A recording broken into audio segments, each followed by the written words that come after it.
not wait for it to happen, make it happen. Kingsley Coman was completely and utterly trash. The biggest mistake was taking off Naby Keita.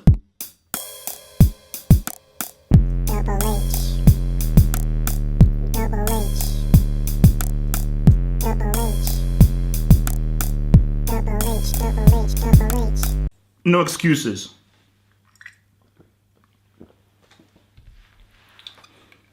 Get a meal.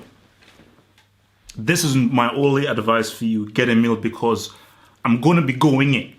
Because I think a lot of people criticize me because I don't really sort of, give guys a lot of focus and so forth. But we're going to go in because there are a lot of things that I need to discuss.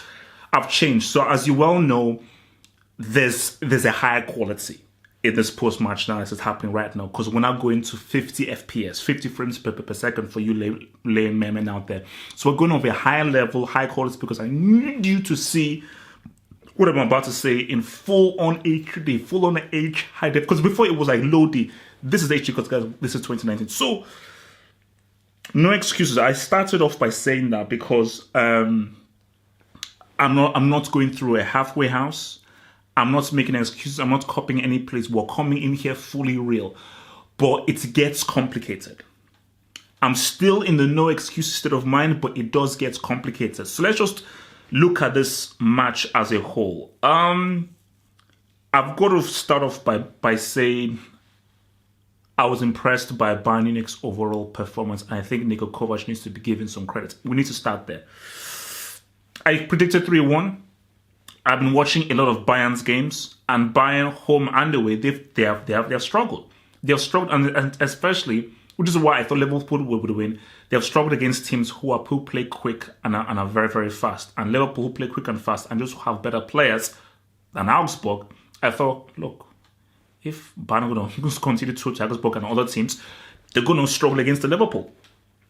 But this is where big teams and big club mentality comes in. Because when you have a big team, big club mentality, form means nothing.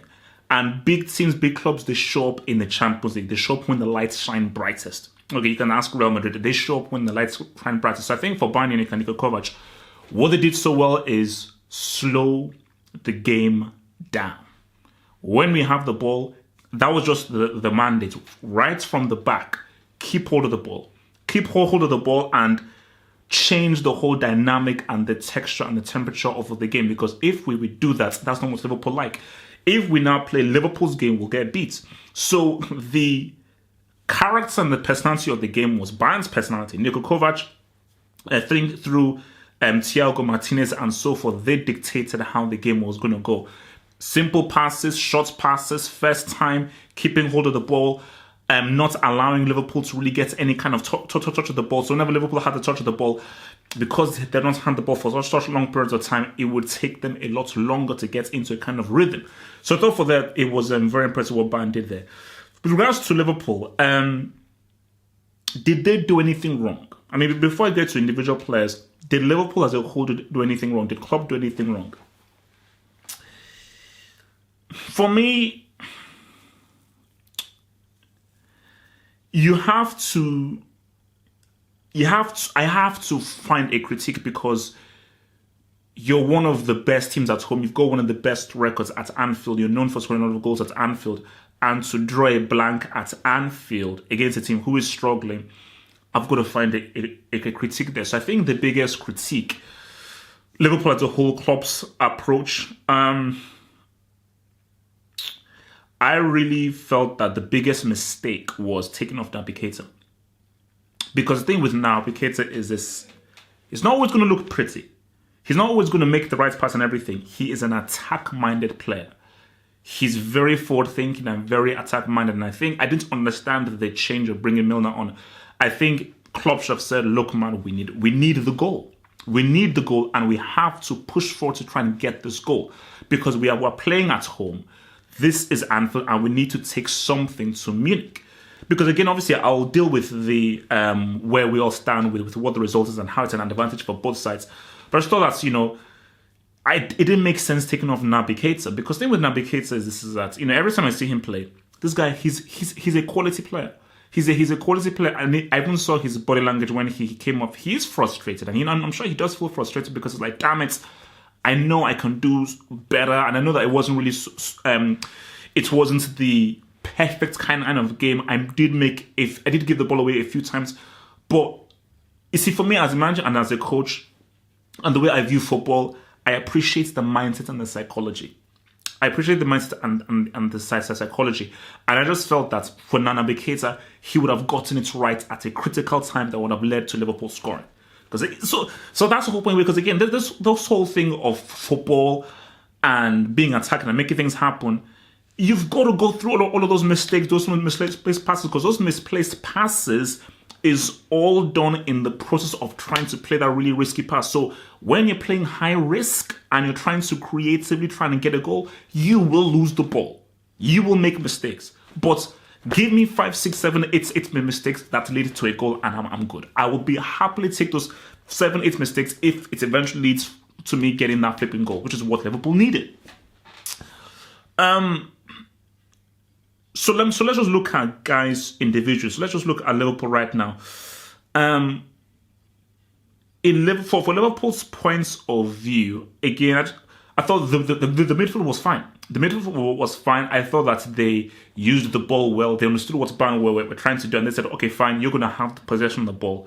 But when you have the ball, we're going to really recycle it well. Henderson did a very good job in just being an ever-present force in our midfield. I always say for Henderson, he is essentially a brick. He's essentially a brick.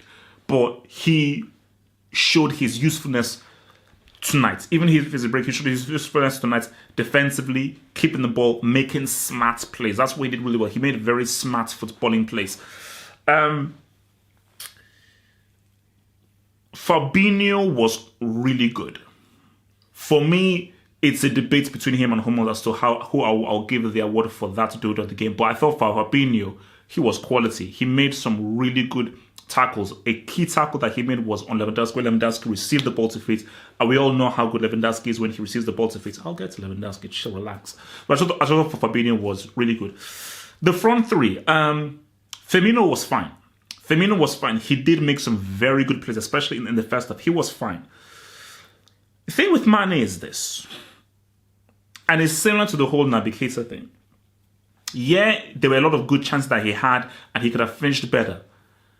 He was present. That's the key thing. I can't insult.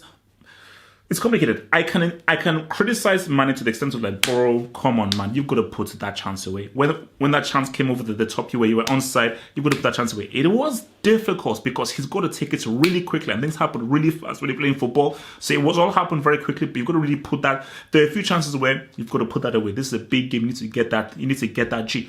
But he was present. He was getting himself in positions. He was trying to make things happen. He was on the breakaway, getting in good attacking positions. So for me, a game which is what Mane does, he is dynamic. He'll hit you early. He'll hit you on the ground. He'll hit you on the break. He'll hit you on the finish. But you could just see for Mane, psychologically, mentally, it's like, I'm trying to make it happen. I'm trying to make it happen. I'm trying to make it happen. But we're trying to get a goal. I'm just walking off scraps just to try and make something happen. Salah. He did try. But you're supposed to be the best player on the continent. I'm sorry, you need to do more. In an attacking sense, you need to do more. And for me, Salah just wasn't present in this game. And I think it's something that some people have been saying on Twitter, which is, you're incredibly left-footed. And the thing is this, there's nothing wrong about that. Van Persie, Robin, people, and so forth. But the thing with a Robin or a Van Persie, they use their one-footed nature to the advantage. So that, yeah, I know I'm very one-footed, but my gosh, I'm going to make it very effective. And I think Robin did it better than anyone has in history. But in the sense of your boy Salah, there are so many situations in which, bro, you need to use your right foot. Or if you're using your left foot, you have to create a situation with your body where you're opening it up to either make a shot or make a pass in from deep.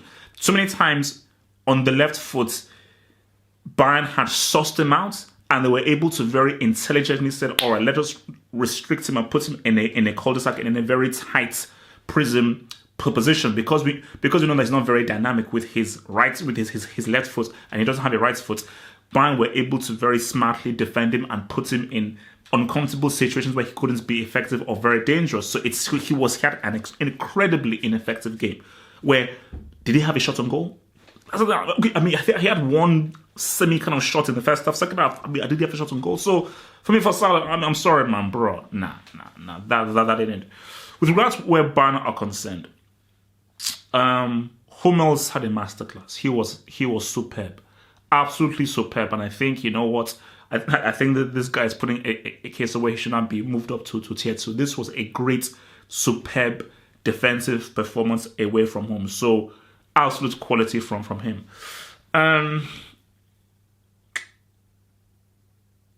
The wingers, the wide men. Look, guys, just Neuer. I mean, you know, all these whole guys, you know, using your feet and everything. Look, man, Neuer, man, don't remember. Neuer is the godfather. Neuer introduced all these kids to this whole playing sweeper keeper. He is the father sweeper keeper.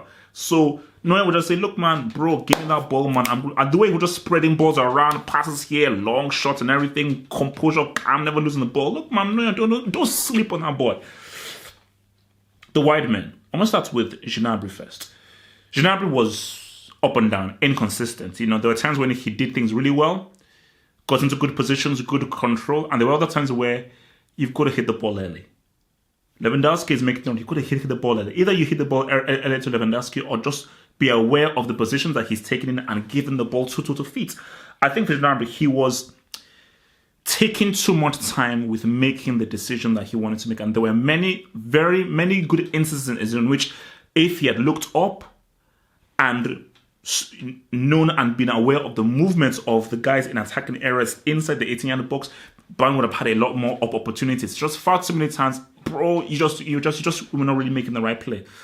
Kingsley Coman was completely and utterly trash. I'm putting him under review. I'm tempted to induct him, but I'm putting him under review right now. He was trash. First half, but then second half, he was terrible. Absolutely terrible. The amount of times he lost the ball, the amount of times he made bad passes, how awkward he was. You had, every time he received the ball, there was zero confidence he could do anything positive with it. Cannot remember any times or how many times he was able to get the ball, either beat a man or get to the byline or get into a good attacking position. He was trash. Lewandowski, Polish nuke. I am tempted to induct him because I said no excuses. And you had to try and show up, bro. But the reason in which I am pausing from doing it, because Lewandowski, bro, because Coman was so bad, that is what is saving Lewandowski, because Coman was so bad. But for, my gosh, Lewandowski, bro, you're supposed to be this great striker. Van Dijk wasn't there. And people will say, okay, I know you had a lack of service. I know that you're playing with two wide men who were, one who was complete and utterly disgraceful trash, another guy who was inconsistent and maybe needs to grow into the game. Wait, why was the rib given 10 minutes? So, but for Lewandowski, man, you've got to make it happen. You've got to somehow make it happen. You've got to demand the ball at feet, come even much more and more deeper, dribble some flipping dudes. You've got to try and make something happen. How many shots did you have on target?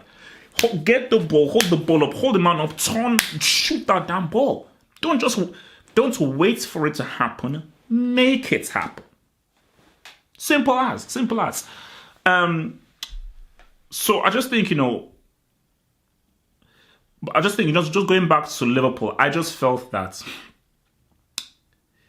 then I don't know what it was.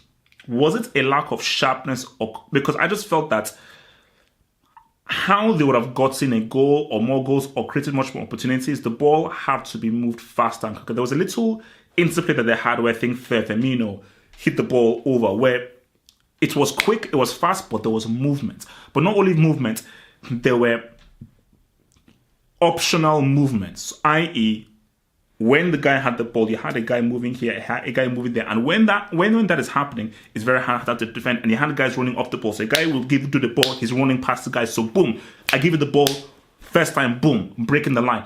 So there were not enough instances where Liverpool were aggressively trying to break the line. But it goes back to my Navigator point. Klopp had to keep him in there until they got the goal.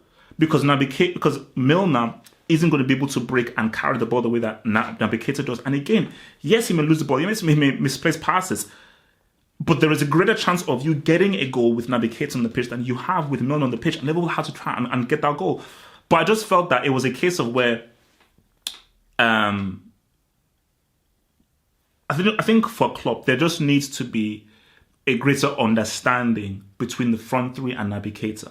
So whether it's a Navigator, whether it's a Shaqiri or something, there's in training, there just needs to be more drills with those four. The front three and the guy breaking in from midfield. Because I just think communication broke down. And I just think it's just a thing of being aware of like, okay, this is when you're going to run up, run back. Okay, this is where I give you the ball to feet. We do it at once. So I run past you, ball over the top, through ball in there. You're going to make that diagonal run. There was just a lack of understanding of what is the movement that we're going to do. Because if there's an understanding, it's first time. It's once without thinking. Because if it's slow and you're having to think about what you're having to do, it's easier for a team like Bayern, who are very defensively in the game, to really block them.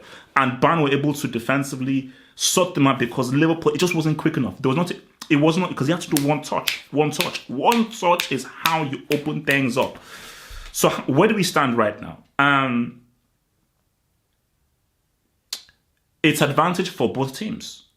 For Bayern Munich, it's 0-0 and they go to their crib. They go to their house and the Bayern know that all we need to do is beat this team in our house, on our pitch, with our fans, and we're through. There's no goals that have been scored. Just beat them in our house and we're through. For Liverpool, we've got the power of the away goal. Yes, we didn't score. They didn't score. They didn't get the away goal. So Liverpool are in the mind that a score draw, we're good. 100% going to try and win the game. Mindset is going to try and win the game. But in the back of their mind is a score draw and we're through. So for Liverpool, they know that every time we get a goal, we put those guys under pressure. And if those guys are coming out at us, we can do a breakaway. So it makes things rather tasty and rather fascinating. So yeah, for me, that dude, I'm giving it to Hummels for sure. Mats Hummels gets that dude for me. I just thought it was a defensive quality masterclass. He read the game beautifully, was relaxed, was chilled, never out of position, and just really sussed out the entire Liverpool attack. Break of the game for me, Kingsley Coman. Horrendous display. And this is why Bayern wanted Hudson-Odoi. 100%, I'm convinced Hudson-Odoi is better than both Gnabry and Coman. 100%. He's better than both those players. He's better than both of them, but he can't get a game for Chelsea. That's a whole separate thing. So yeah, man, that is where we stand there, man. Interesting game to watch. Interesting game to watch. And yeah, we just have to see how the cookie crumbles at the end of the day. Guys, it's been swell. It's been good. Lewandowski, people are putting me under pressure for me to induct you. I'm tempted to induct you. I needed a goal from you. I needed you to do more in this game. It's no excuses. But why am I giving you one more chance in that second leg? I'm gonna sleep on it because you know what? I should induct right now because how many blanks do you want to draw? How many times do you want to flop in the flipping Champions League and Europe? How many times do you want? How many chances do you want? I am so close to inducting you. I'm so close to inducting you. I probably still will. I'll sleep on it.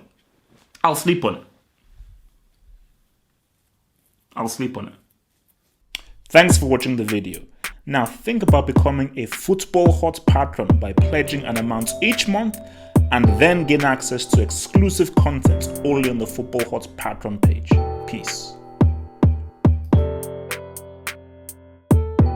Head over to the official site at halffootballhot.com or just click over here.